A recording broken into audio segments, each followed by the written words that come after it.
And a pleasant good evening to everyone. Welcome to the Author Showcase. I'm Keith Williams, your host.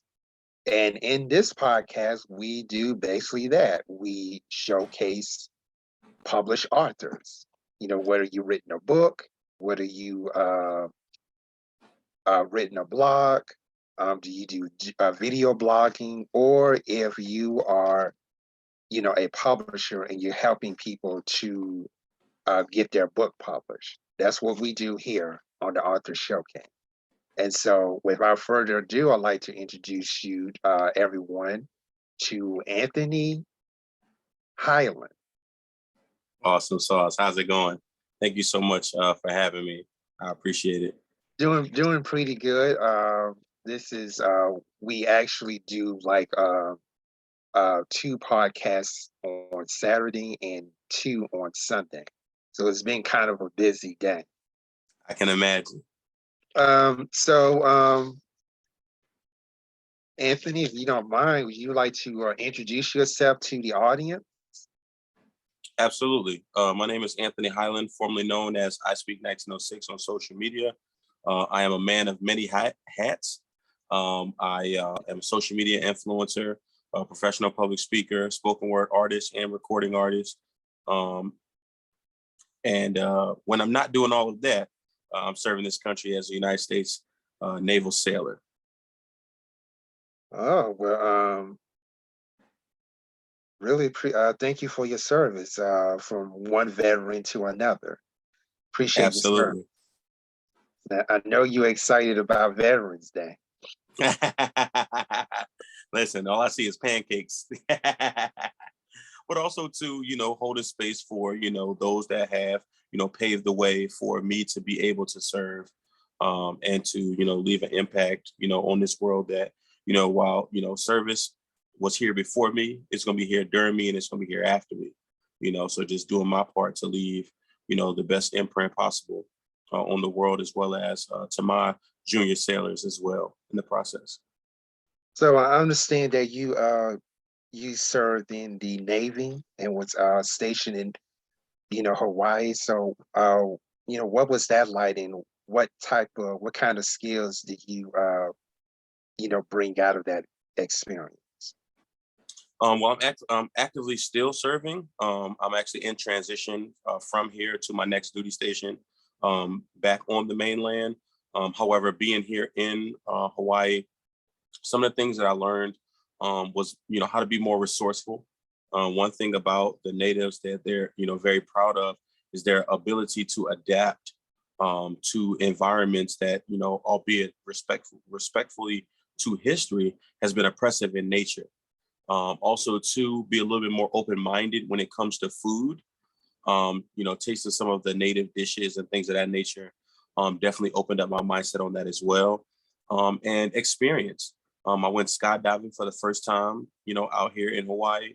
I actually went twice, one at 12,000 feet, one at 14,000 feet. And it was by far one of the best experiences that I've ever had in my life. Hiking, typically, we won't be trying to go up into the woods, up on mountains and stuff. So, all of that, played a role, into doing what I ultimately do. I'm a small boat instructor. So I essentially teach people how to drive, as well as how to ward off a potentially dangerous situation, be it on board a ship or on board a submarine. Do you, are you active reserves? I'm active. So you're active, okay. And I'm curious to ask, this question: does Pearl Harbor still exist? Who? Pearl Harbor. Oh, absolutely. Absolutely. It still exists. Mm-hmm. Okay. Yep. As we know that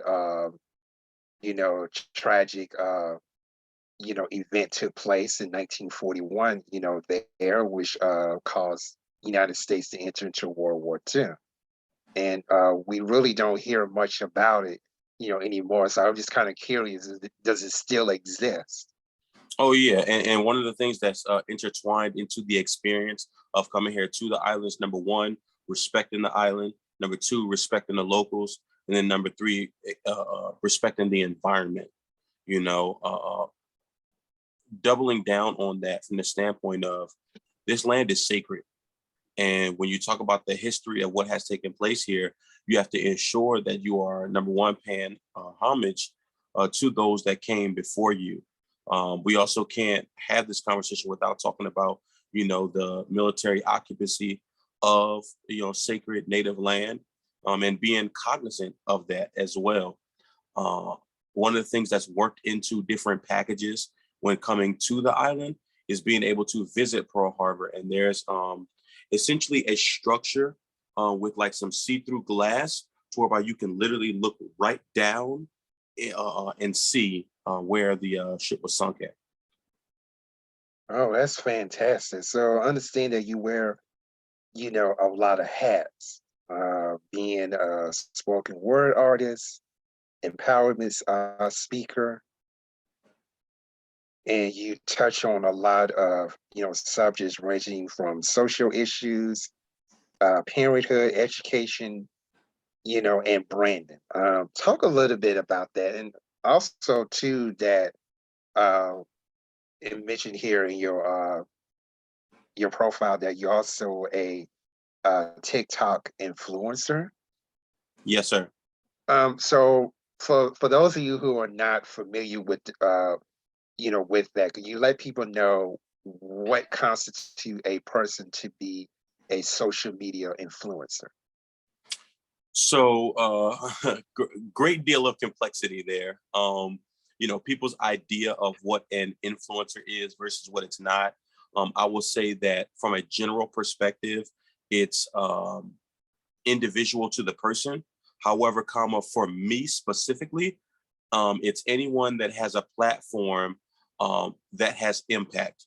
You see a lot of people on social media that have a platform, but they don't have influence from the standpoint of people actually listening to the things in which you say versus allowing you to feed a need that they have, whether it be to make them laugh, whether it be to make them smile, or whether it be to make them cry, or whatever the case may be, from the standpoint of connecting an emotion to you.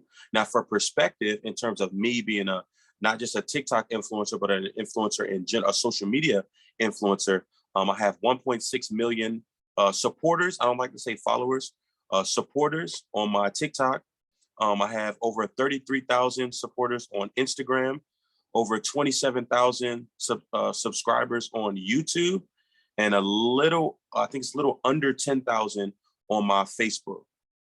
So in that, I use Snapchat as well as LinkedIn as well, but I'm not as active on those platforms, as well as Twitter. I'm not as active on those platforms. However, being a social media influencer comes with a lot of things, from the standpoint of, what you talk about, the impact of your voice, frequently being on television, being in magazines. I've been featured in a few magazines. I recently did an interview with Military Families magazine. So, the opportunities that come as a result, fan base as well. That's another platform, a social media platform, verified on there.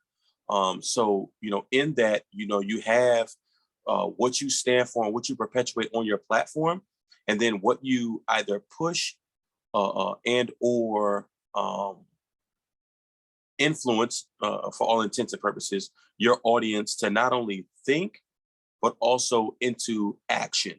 And I do my best to facilitate an environment of true independent thinkers that have their own minds, that don't mind combating a belief that I have or a thought process that I have to bring about equitable dialogue. What are some of the content that you present to your base on social media, TikTok, Facebook, YouTube? Oh, What are that's a some of great the question. content? Oh, great question. Appreciate that. I would say the majority of my content is educational, whether it's correcting misinformation, whether it's educating on a new topic. However, I'm also a father, so I'll do some parenting content from time to time. Very little, but I'll do it from time to time. I'm also what would you call a Nerf aficionado. So I'm pretty heavy into Nerf blasters. I have a little under 100. So I'll do some videos with those as well. Um, I do some skits from time to time. I have my bachelor's degree in mass communications with a concentration in public speaking and journalism. So in that, I'll channel the inner actor in me sometimes and do like a little skit or two, maybe from like a movie or something like that. However, the bulk of my content is educational. So you mentioned something about misinformation. That's kind of very common in society, especially in the last, I say, 5 to 10 years. So Agreed. what are some of the misinformation that you have run across to the point that what, I need to do a YouTube video or a TikTok video, or some type of video. I would say things such as actually I literally just got off of a live stream. I had 5 panelists up on my TikTok literally right before we came to speak, and we were talking about the narrative of single fathers in the Black community and how a new study that has come out has shown that that's always been a falsehood. So in that, being utilized as a talking point literally demeans, diminishes, degrades, and devalues that of a Black man that is a father that has been historically active in their children's life in comparison to other demographics of men. And that's not to say that every other demographic of men are not good fathers. However, the narrative in and of itself that Black men are as a whole absent from their children's life is a falsehood. And in that, that's one of the things that I grew up thinking and feeling because that's what was pushed. Now new information has become available. Boom, it becomes our responsibility for those that do the type of content that I do to put that information out. Um, Definitely not. We definitely not having a conversation about that. For sure. I would love for you to come, on a future show to talk just about that. Oh, absolutely. And As I appreciate that. Absolutely. We can definitely come back to that. so we coming into 2023. We kind of want to uh you know uh bring topics to the table that is not being talked about, especially in the mainstream media. Of course, you're not going to hear any of this in mainstream media. And so Facts. it was one of the reasons why I decided to go into podcasting, because I believe that people like yourself, they have a story. Everybody is an expert in something, That's but true. but um not always have the people individuals not always have the opportunity to showcase that knowledge, or mention their expertise. And so this is one of the reasons why I decided to go into podcasting, because I want that information to go out. Surely it's going to help somebody. And so you brought up a very interesting topic about the myths that's associated with single fathers, and we definitely need to have a conversation about that. So um, I'm definitely going to be reaching out to you in the new year, see if we can set something up, for Okay. that, because we definitely need to talk about that. The whole point, and I'm not knocking, women at all. I'm not knocking them. I'm not being, judgmental. But we often hear a whole lot of information about, uh, single motherhood, uh, Mm-hmm. and in single motherhood, people view that as a positive thing. But when we talk about single fathers, it always carry a negative stigma, Right. And that was that's the nature. attached to it. That was the nature of our conversation. Not to delve deep into it, just kind of want to keep it general for right Mm, now. But that was okay. the nature of our conversation. I think the nuance gets lost when we try to play the oppression Olympics and compare it. So when we initially started the conversation, I literally stated in plain language, we're going to have this conversation independent of single mothers. Because I think once we start running those conversations together, emotions run high, insults start getting thrown, Oh and my then we don't goodness. have equitable dialogue at all. Because, for example, if we talk about single fathers, right, you may have women, on the show that, let's be real, might get defensive. To a degree, based on their experience. Hmm. And, and that's why, people kind of, back down and say, well, now we, may not need to talk about this, or we kind of need to tone it down, Right, a little bit. But I'm the type of person that, you know, I'm not going to be politically correct, right. Facts. just to be a part of, the in crowd, the clique, the culture, or whatever you want to, call it. It's no holds bars here. If you got something that is worth, talking about, you're going to be a part of this podcast. Absolutely. Because we got to get away from, like you said, there's been a lot of, misinformation, disinformation, a lot of stereotypes, Hmm. a lot of myths, and all of that need to be debunked. Yep.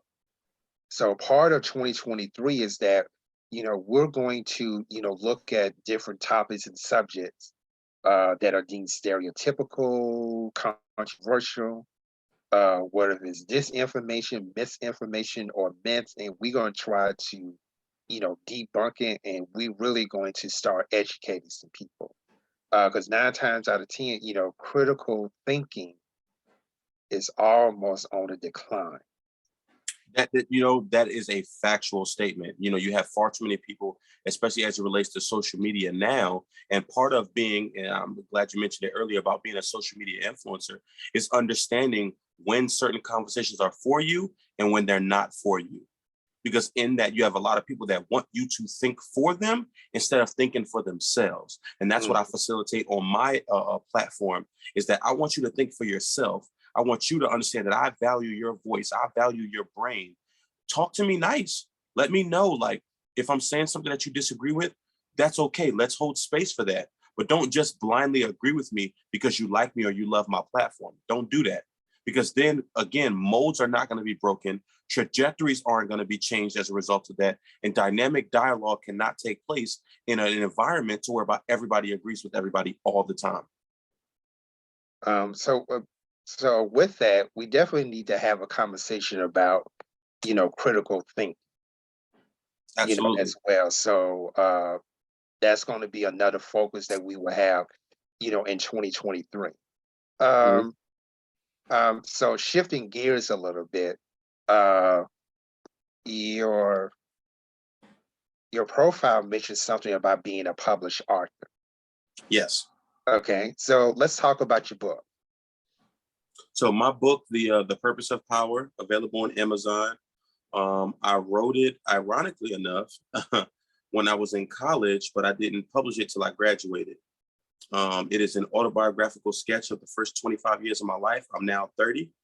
And in it, uh, I saw an opportunity to, I'm sorry, the first 20 plus years of my life.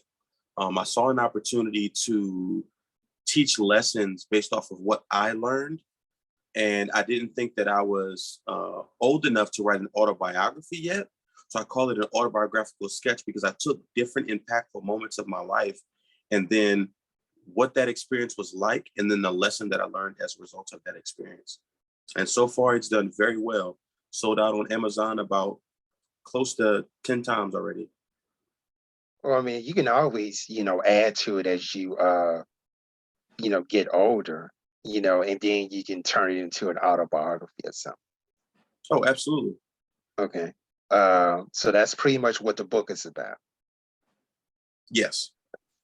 Um, what would you say, in all the different hats that you wear? I can imagine that your audience is a broad audience. Is that correct? Broad from the sentiment of the age range. However, we rally around education. Okay. So it's like, mostly younger people. My largest demographic is 18 to 34.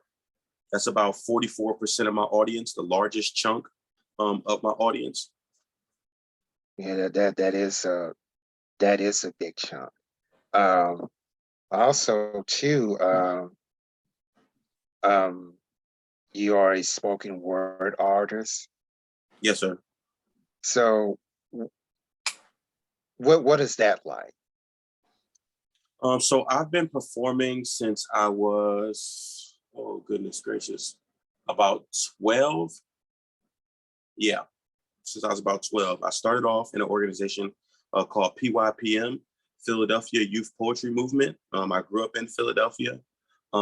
Essentially, my English teacher was looking for an opportunity for me to be able to transfer all of the anger that I had deep down inside into a written format. So much so that I began competing um, with my poetry. And spoken word to me is just a little bit more gritty and a little bit more raw. It is a form of poetry. And then you get into like slam poetry and things of that nature where you're actually competing against one another. However, I always tell people poetry saved my life, literally. The path that I was going down, fighting in school all the time, just always just being angry. Poetry is one of those things that allowed me an opportunity to uh, to show the world a different side of me that didn't have to be oppressive, that didn't have to be angry all the time, that didn't have to be quick to want to fight all the time and things of that nature. And I recognize that there's an opportunity for me to submit myself within this environment and within this culture that as I got older, I just continued developing and honing my skills to the point that I'm at now. And I actually, I have an album out that I published a few years back called Metaphorically Speaking.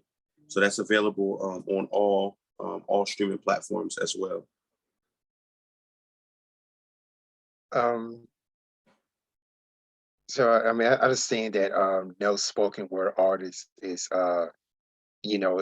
is created, is there are no two spoken word artists, that are alike. So when you're talking about being a spoken word artist, does that involve bringing in your own experience and your own personality as well as you wanted to convey a message to the audience? Absolutely. One of the things that I do as a best practice is I don't listen to too many other artists. Now, granted, I'll hold space in the sense of attending events, but in my own personal time, I don't really listen to too many other artists because it's easy to adopt the style of someone else and yours not remain authentic. One of the things that helps me stand out when I go to competitions is that I have my own individual voice, my own individual sound. It's like artists whom enter, the culture and people are just like, oh, they have their own, unique sound. That's how I operate within those spaces because I don't want to sound like the cookie cutter poet from this region or the cookie cutter poet from this type of competitive standpoint. I want to sound like me. I'm going to continue to sound like me. Any spoken word artists that you admire? Oh, absolutely. Rudy Francisco, Joshua Bennett, one of my good brothers, Z from Baltimore, historically Maya Angelou, and then there's a host of others. Um, in that, again, I do my absolute darndest to ensure that even as I continue to learn and grow, I recognize that being able to listen as well as digest the written language of an individual, it changes the dynamic of how you view them. Listening to a poem by, for example, one of my, I call him my poetry mentor, but Rudy Francisco. He's an amazing poet, award winning. He's written a book as well. But listening to him on stage is a lot different than reading his book. However, if you listen to that one person long enough, you'll start to hear the words on his page resonate with you. Oh, excuse me. resonate with you on a deeper level. And from that deeper level, you're able to sift through some of the concepts that he talks about, and or some of the experiences that he himself has had, that for you doing an independent piece, everything isn't always my personal experience. Sometimes it's the experience of others, and then sometimes it's completely made up. Oh, fantastic. One question, related, to that. I think I forgot, but I may be able to get back into it. Oh yeah, I know what it is. Uh, what motivated you to go into being a spoken word artist? You said what led me into becoming a spoken word artist? Yes.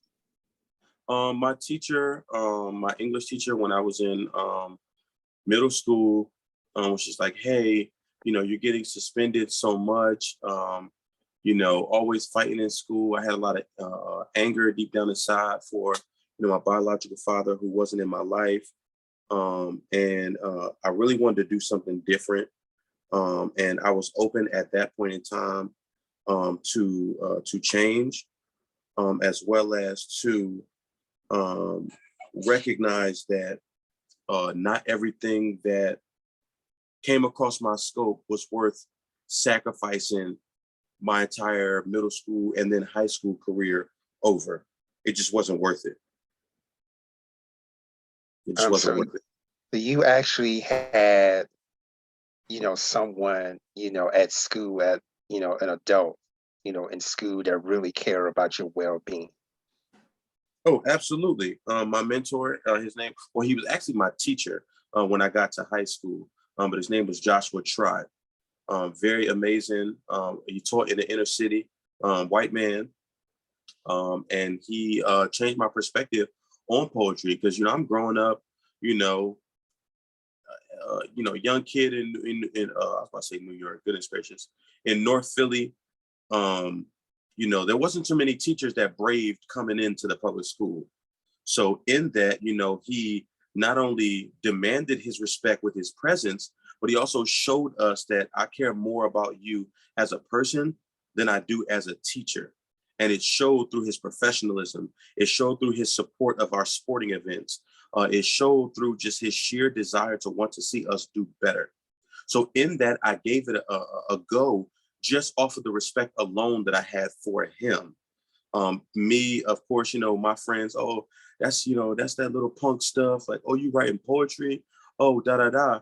And it's not realizing that they're like literally people who are living off of their poetry, living off of their performances, charging hundreds of thousands of dollars to perform in different places. So in that, you can make a career off of poetry. However, growing up, that wasn't my mindset. To me, it was just an extension of who I am, and I just so happened to be good at it. Oh man, I thought you were just gonna say West Philadelphia. That Fresh Prince of Bel-Air theme song is, Oh, ringing yes, in my sir. head. I was like, I just had to throw that in there. And in North Philadelphia, wasn't that the setting for the animated TV show Fat Albert and the Cosby Kids? I believe so.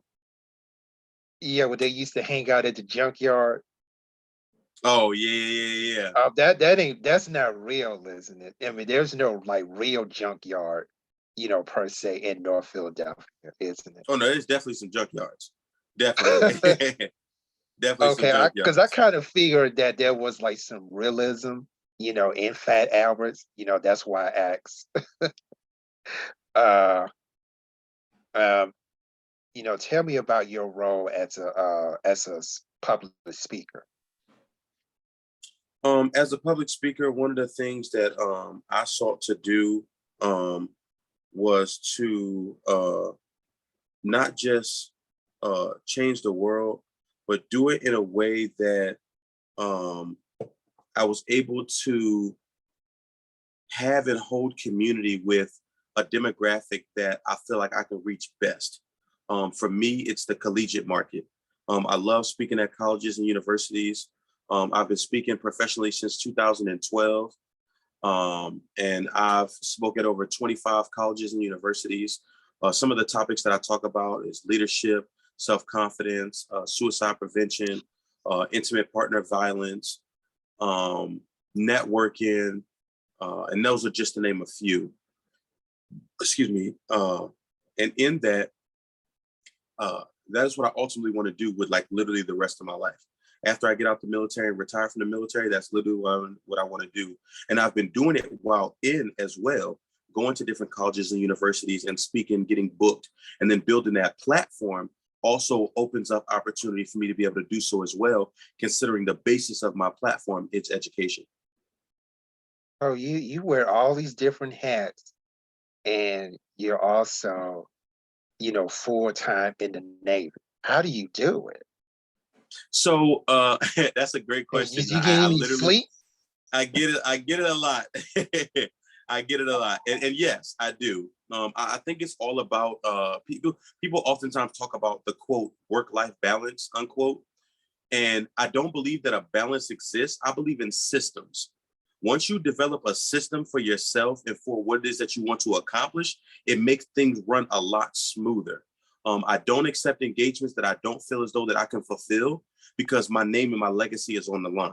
My name and my word is on the line. And the last thing I want to be known is as the guy that cancels every single engagement that he gets. So in that, I had to ask myself, how can I work into what I'm already doing, the nature of what I ultimately want to do? And in doing so, mixing, like I said, I started speaking professionally while in college. I graduated college. I started teaching 6th and 7th grade English. Then after that, I joined the military. I've been in the military this February will be 8 years, and I just re-enlisted for another 6. What ends up happening is people essentially have that mindset like, oh, do you ever sleep? Da, da, da. And it's like, yeah, I do. However, there are some nights where I don't sleep that well. There are some nights where I don't get that much sleep because I recognize that my mission is bigger than me. My book, The Purpose of Power, when I wrote it, I literally wrote this book in 3 days. Literally. I sat at my computer for 3 straight days. This was before all of my children were born. And I literally wrote that book in 3 days. I think I had 3 bagels over the course of those 3 days. And I literally just sat at my computer, just grinding it out. And what I recognized on that 4th day is I'm tired. I need to get some rest. I need to get some sustenance, you know? But there are times where our mission has to supersede that of our desire in the moment. Now, this whole idea that, oh, you got to just grind, grind, grind and don't sleep. Well, sleep deprivation is a real thing, you know? And in that, you have to ensure that you're giving your body time to rest. Simultaneously, what also needs to what the individual has to also understand is that there's a time and place for everything. And sometimes it's just grind season. That's it. No further explanation needs to take place. Hey man, why is such and such a grind season? Hey man, you think you're gonna get some sleep? Grind season. Hey man, when's your next project coming out? Patience. We in grind season. But then also too, understanding when it's take time for self and do some self-care. So last week I decided to take a 5-day vacation. Just out of the blue. I'm like, I'm tired. My body is tired. I've been doing a whole lot. Haven't, had any time, for myself. So, one day last week, I just, got up one morning and say, you know what, I'm going on vacation. Oh, that's dope. And I packed me a little bag and I just went on vacation. That's what And I'm talking about. the best part about it is that, there was no TV, no radio, no social media, no phone. Cut all of that out for the That's dope. whole time that that I was away. I did exactly that, and it was pretty much the most relaxing time that I ever had in my whole entire life. Was for at least 5 days, I didn't have a care in the world. Everything that I was doing was just like on the outside, and it was banging. let me in, let me in. I'm Mm-hmm. like, well, nah, for the next 5 days, you can't come in. I'm like Little Richard, keep on knocking, but you can't come in. Oh yeah, absolutely. And so Absolutely. that was pretty, that was pretty cool, to do something like that, out of the blue. Because a lot of my friends and colleagues, they really get on me about this self-care thing because I'm doing a whole lot of work and, I mean, don't get me wrong, I get my 8 hours, every day, but, plus and minus.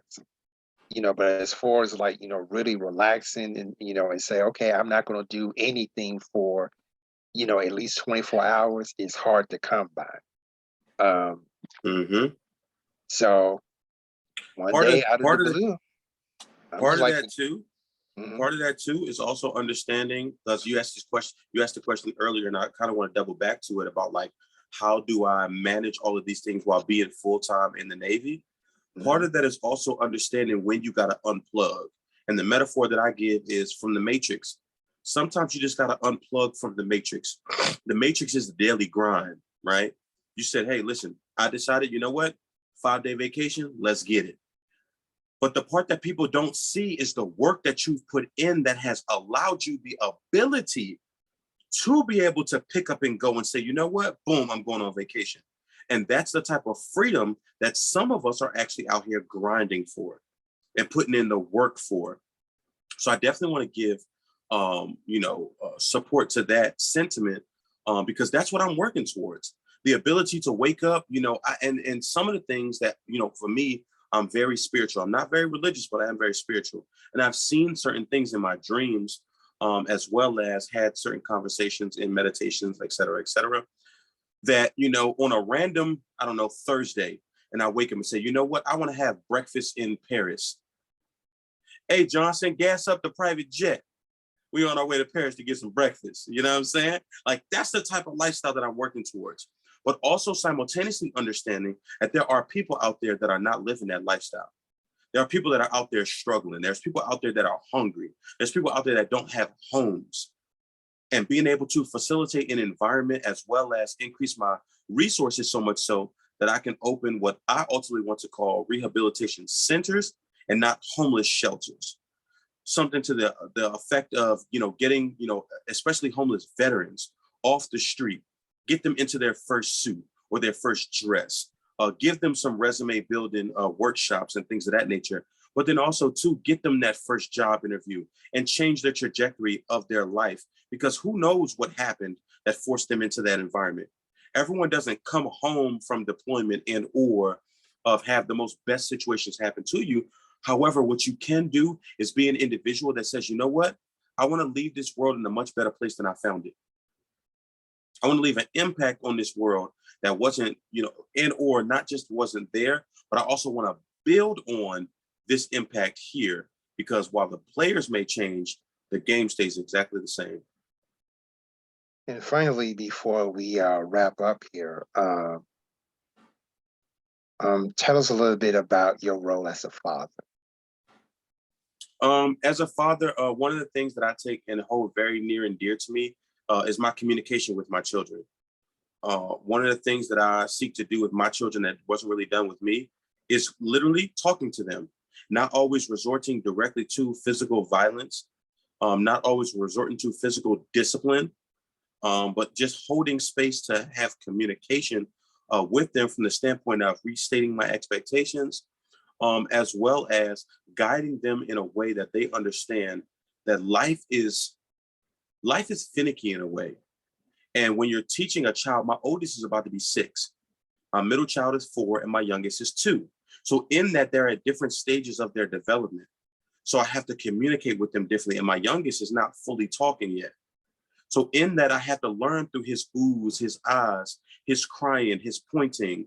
My wife and I, we actually teach sign language to our children at a very early on age, to ensure that we can still equitably communicate and also their needs are being met as well. Do you believe that what you're doing is bringing a positive influence to your children, even though that they're not fully capable right now, or they're not aware of certain things. Absolutely. I think part of starting a new wave of emotionally available young men and women, as well as holding space for equitable dialogue moving forward, is that they have to see it. They have to see it. My speaking engagements that they've come to, that they will sit amongst, and actually sit and listen attentively. My daughter has come up on stage with me a couple times, and it was, of course, the most precious thing in the world, to my audience, because typically, again, I'm in the collegiate sector, or the collegiate market rather. And I think that once I declare to them, once I declare, past tense, what I wanted to do to them, in the sense of setting down a firmer foundation for them, having them grow up in an environment that they didn't have to worry about whether or not their life was going to be taken from them the moment they walked out the front door. Facilitating a healthy communication with their mother so that they see what those healthy interactions look like, as well. I believe that those things are very vitally important. And they definitely, although we may not think it, children watch everything. Everything. Kind of legacy that you hope to leave with them? The legacy that I hope to leave with them is to raise them in a way that they don't have to recover from their childhood.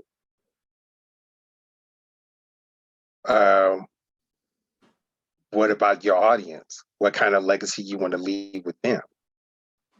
With my audience, I want them to remember me as the guy who would give his last, the guy who didn't mind saying what other people want to say, but don't have the courage to say, that could bring about transformational dialogue as well as equitable dialogue to change the trajectory of people's lives, as well as impact the world in a way that my absence is going to be felt.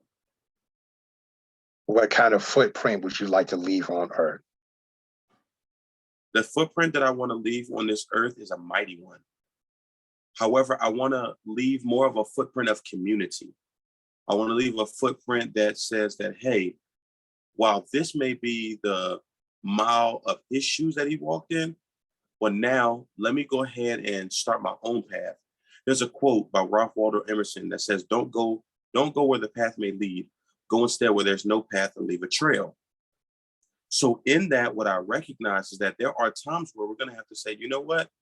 Hey, mom, hey, dad, do me a favor. Can you take your shoes off for me really quickly? Most oftentimes they'll take them off before, ask like, hey, what's this about? X, Y, and Z. And then you take them and you remove them from the space. And then you try and have equitable dialogue because now you're grounded. You're wholeheartedly grounded. Right now I got flip-flops on, so I'm not all the way grounded. However, understanding the impact of how we can move forward, but then also simultaneously how we can hold space for one another. It's some very profound stuff that you throw in here, and really appreciate you taking time out of your busy schedule to conversate with us here on Absolutely. the showcase. Thank you so much. Before we close out, just got two more questions for you. First question is, how can someone reach out to you, and where can they get your book Got or you. So my albums or book, any of your materials that you have? got you. So my book, The Purpose of Power, is available on Amazon and or wherever books are sold. Anthony Hyland, that's Anthony Hyland. My username, lowercase I, speak 1906. On my, I do my best to make myself as accessible as possible. So across multiple platforms, if not my username, I speak 1906, definitely my name, my first and last name, Anthony Hyland, and that pretty much serves as my medium for all of my platforms. My album, Metaphorically Speaking, is available on all streaming platforms. And that's about it. That's about all I got. So I don't even know if there's like a radio station that's, you know, dedicated specifically to, you know, spoken word that I have heard of. I ran across one particular, you know, station where they just do nothing but comedy. You know, I've seen that, but you know, not just literally spoken words. So that's, you know, kind of, you know, crazy. That's, you know, and then I'm thinking to myself, well, you want some spoken word, just listen to the news. Yeah, absolutely, absolutely. which I And I am think, not, which I am not going to do. yeah, I got you. Yeah. So in that, right, like radio interviews, and I think I've only been interviewed once on the radio, but it was completely unpoetry related. I do think there's a bit of nuance there with how spoken word is accepted within society, as well as slam poetry. And in that, just like my good brother would say, I'm seeking to leave an impact on the world and imprint greatness on the world. I have no desire to engage with mediocrity.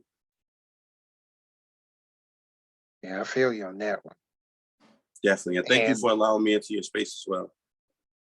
last but not least, want to give you the opportunity to have the last word. What would you like to leave with the audience? Hmm. The last word I want to give you all is a snippet of a poem by Marion Williamson entitled Our Deepest Fear. My favorite part of that poem states, "Your playing small does not serve the world. There's nothing enlightened about shrinking so that others feel comfortable around you." And please feel free to go listen to the rest.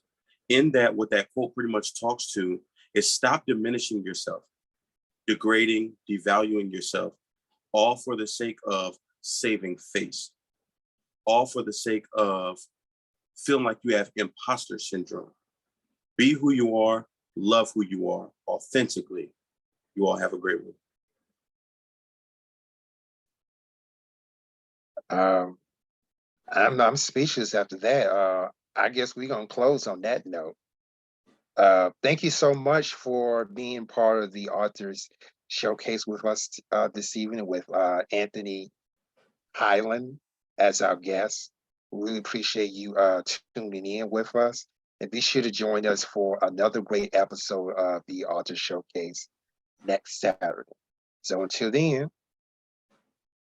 keep on showcasing yourself. And most importantly, continue to be yourself. Have a great evening. Absolutely. Yes.